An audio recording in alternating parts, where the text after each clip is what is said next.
Hey guys, welcome to Experiment 9, synthesis of luminol. So this this experiment, originally you were synthesizing luminol, starting from nitrophthalic acid. And so the way this originally worked was going to happen is we'd start with this nitrophthalic acid. We have this nitro group on the benzene ring. It reacts with hydrazine. Hydrazine is basically rocket fuel, or sometimes uses rocket fuel, but it's useful for lots of other things in the organic lab. And basically you heat that up.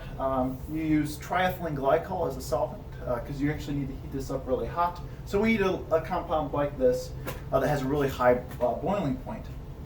And so what happens is the water leaves, and we end up with this cyclic diimide. So hydrazine is essentially bridge the gap between these what were originally two carboxylic acids. And then you carry this on to a second step to get to luminol, and that is to get to luminol from this product. You have to reduce this nitro group to an amine, so we make an aniline. So that's done in the presence of sodium hydroxide using sodium sulfite as our reducing agent, and then just the neutralization that occurs. And so this is the structure of luminol. Now, decided that I don't really want to show you the entire reaction because that takes a little while and it probably not be super interesting to watch.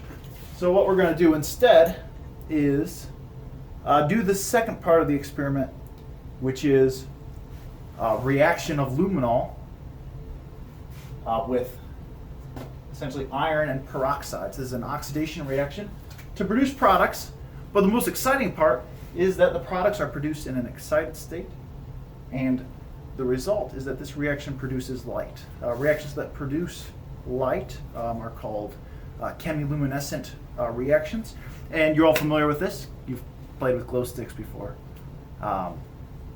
And so we're going to see some glowing.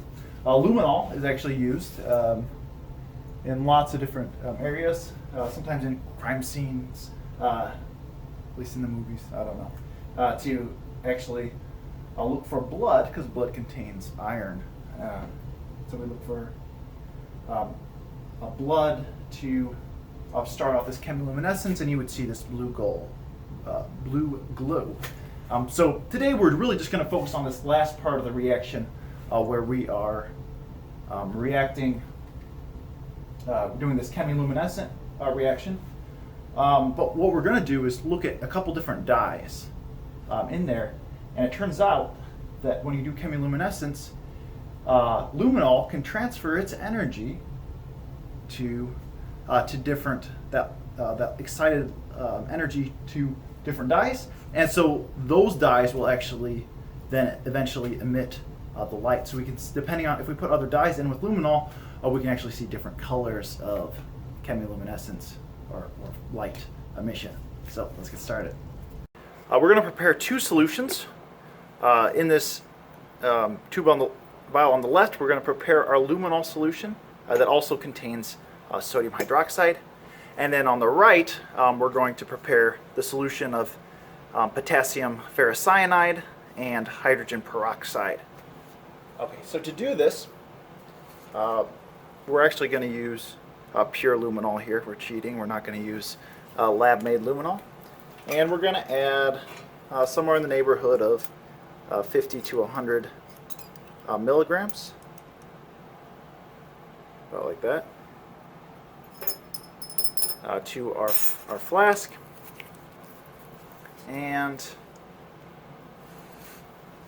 then we're going to dissolve this first in 2 to 3 milliliters of sodium hydroxide to make sure it dissolves.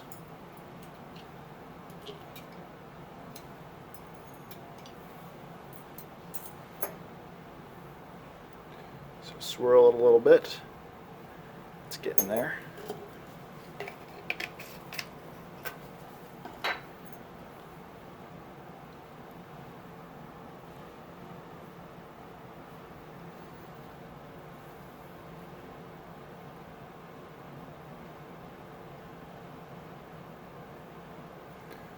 Okay, and then we're actually going to dilute this for the actual experiment to around 100 milliliters with water. So this is DI water, adding in here.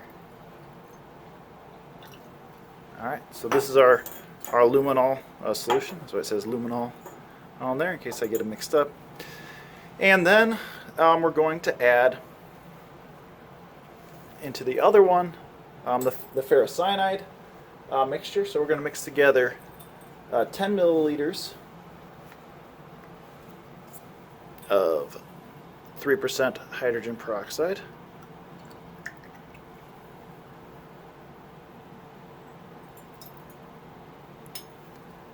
So this is the oxidant for the reaction. And then we're going to add in 10 milliliters of potassium ferricyanide. Alright, notice that nice yellow glow we have. I also made a mess.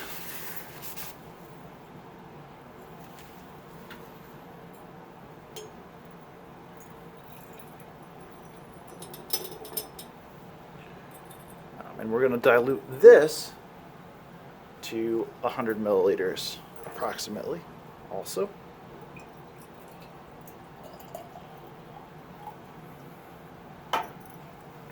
And I'm going to change my gloves because I spilled a little bit on there.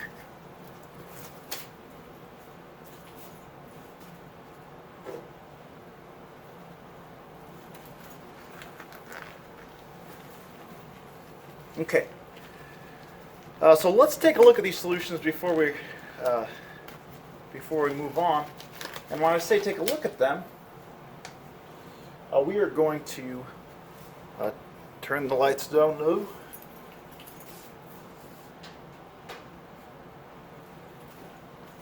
And I'm going to use my UV lamp.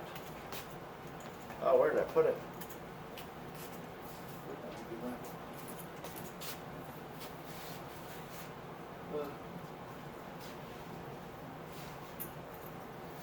Okay. It's hard to see in the dark. So I found it. And just to show you, this is the UV lamp, and it has shortwave and long wave, and so we have two bulbs in there. And the long wave should, if we have things that have UV fluorescent excitation, should cause it to glow. So turn off the light again and see what happens here. Alright, so we see a very faint glow here. Not a whole lot happening, but you can see a little bit of a bluish glow for the luminol, and for the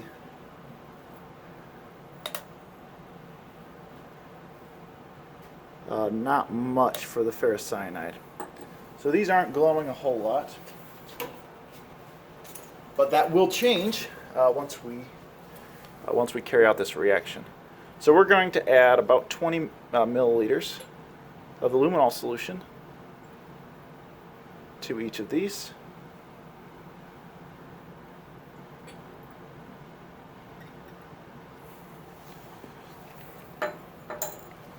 Just so you get a better view of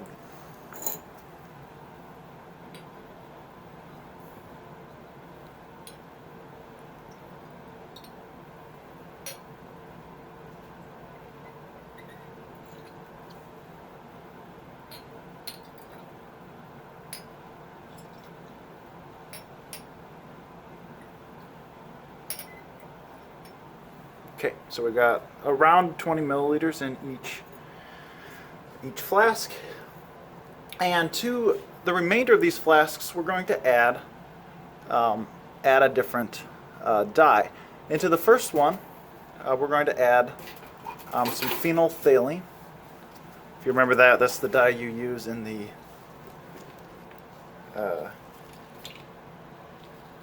for titrations. So this first one here is going to get some phenolphthalein in there.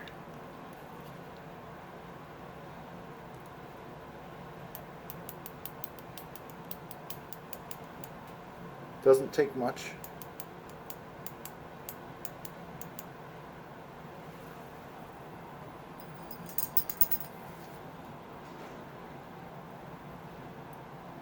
There we go. And if this was a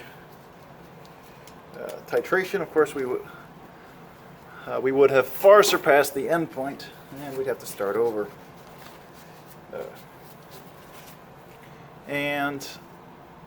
We're also going. I've got some carboxyfluorescein here.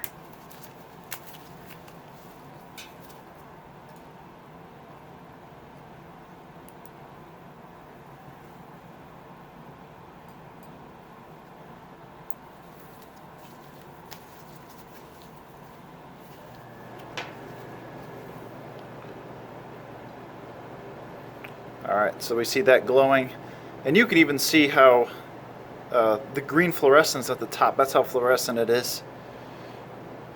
And of course the reason this turned pink is because we have sodium hydroxide in the mixture. Okay, and then we're going to also look at dichlorofluorescein. And the chloro groups on dichlorofluorescein have an effect and change the absorption properties, so we actually have a different color slightly. So if you notice, it's a little oranger, and the fluorescence around the top is much oranger.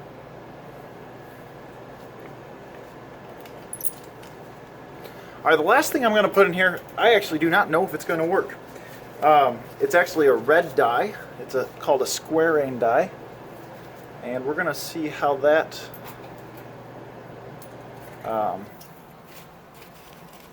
see if the light energy can transfer to that, and see if it will glow.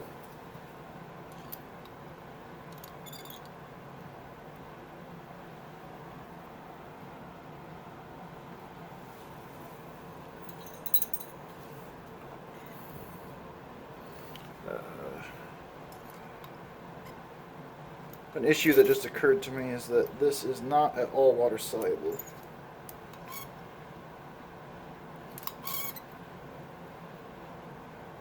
So this dye may not be at all well suited to this experiment. So probably not much is going to happen in that last one.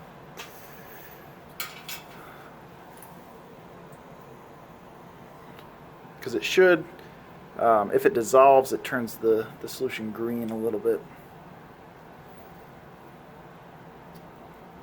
Yeah, it's just they're stuck to the side. Okay, well that's a bust. I should have known better than to try that. Okay, now if I turn off the lights again, we can see if these other compounds have innate fluorescence. So here, alright, once again we see that kind of blue fluorescence from the luminol. We see kind of a violet fluorescence from the phenolphthalein. Carboxyfluorescein is bright green, so bright you can't even see it. See the color; it's saturated in the camera in the dark. Dichlorofluorescein is also kind of pretty, fairly green. And here, yeah, nothing happened because that dye is not soluble. So what we're going to do first is add in 20 milliliters of this ferricyanide solution to the luminol, and we will see what happens. So we're going to turn off the light. So I'm going to add it to the one on the left.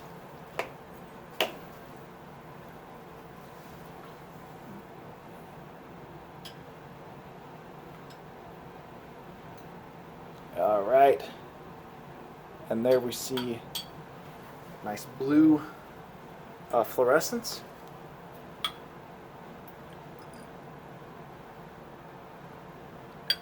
Notice it lasts for a little while, but it's starting to dim. So this is light being given off because the luminol is excited. Alright, and here's phenolphthalein. And we see that it is, we're seeing a slightly different color. It's a little bit bluer.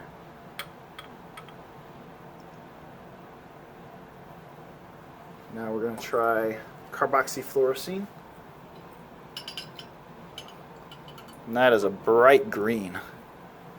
As the energy gets transferred from the excited state oxidation product to the fluorescein dye. Let's see what happens with dichlorofluorescein.